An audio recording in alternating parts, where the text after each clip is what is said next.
So a day after signing mutual defense agreement with North Korea, Russia's President Vladimir Putin touched down in Vietnam early on Thursday for talks with the country's communist leaders on the final stop of his two-nation tour of Asia.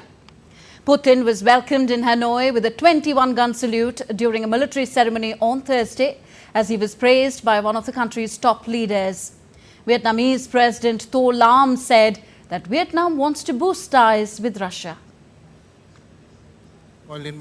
Our two nations agreed to research and expand cooperation in the fields of alternative sources of energy and clean energy, contributing to green transformation and sustainable development.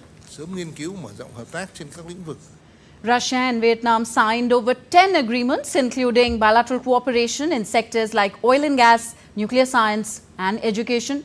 In a briefing with Vietnamese President To Lam, Russian President Vladimir Putin said that Russia was keen to partner with the Southeast Asian country in the fields of energy and security.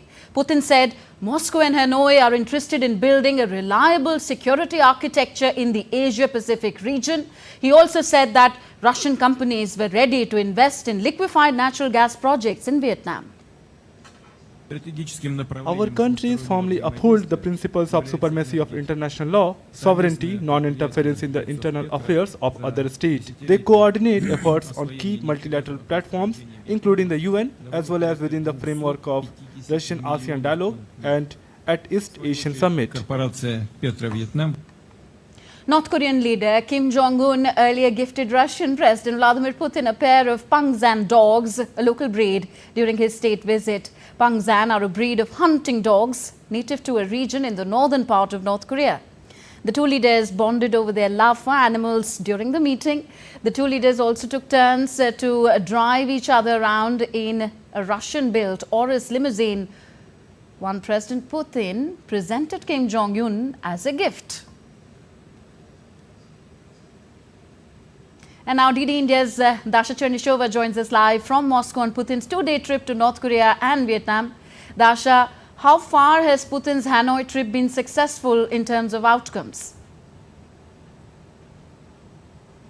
Well, as we are hearing from the representatives of both countries, it was indeed a very successful trip in trying to bridge and further improve the relations between the two countries. We understand that several documents have been signed as a result of this trip, with Vladimir Putin saying that the Russian companies were ready to invest more into the liquefied natural gas projects with Vietnam. We also have heard that there will be cooperation in a number of other areas, including the nuclear center research construction being accelerated in Vietnam with the participation of the Russian specialists. We also are hearing that the two countries have managed to bring more of their trade into the national currencies, something which is very important for Russia that has been cut off from the SWIFT payment system.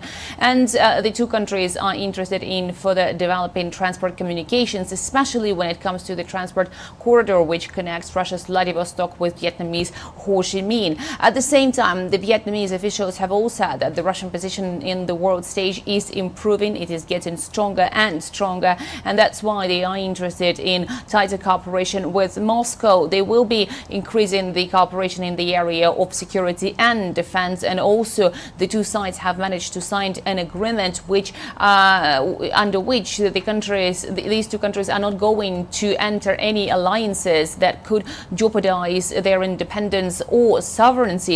This is also important in light of Vladimir Putin's trip to North Korea, where he signed the comprehensive partnership agreement with Kim Jong-un, which provides for both of these states to come in to help one another if either state is attacked. So certainly a number of documents has been signed, but also if you look at the prospect and the perspective, the Russian president has met with the graduates of the Russian or with Vietnamese graduates of the Russian universities. That means that he is interested in bringing more Vietnamese students to Russia, teaching them to ensure these sort of tighter bonds between the nations, because these are the highly trained specialists that are returning to Vietnam to further contribute to the growth of this fast-growing economy.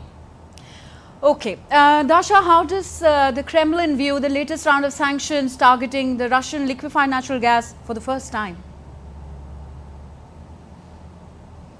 Well, any sanctions are regarded very negatively in Moscow, but Moscow doesn't seem to be surprised. This is the scenario that the Russian officials have been prepared for, and we understand that Moscow has been already turning to other markets and will only continue to do so. In the meantime, the Russian officials remind that sanctions have the sort of boomerang effect, which is always hurting back those who impose those sanctions. And with regard to that, they insist that it is the European primarily consumers that have sensed the effect of those sanctions most, because their energy has become more expensive as their countries are trying to not to use the energy imports from Russia. Dasha Chernishova in Moscow, thank you for those updates.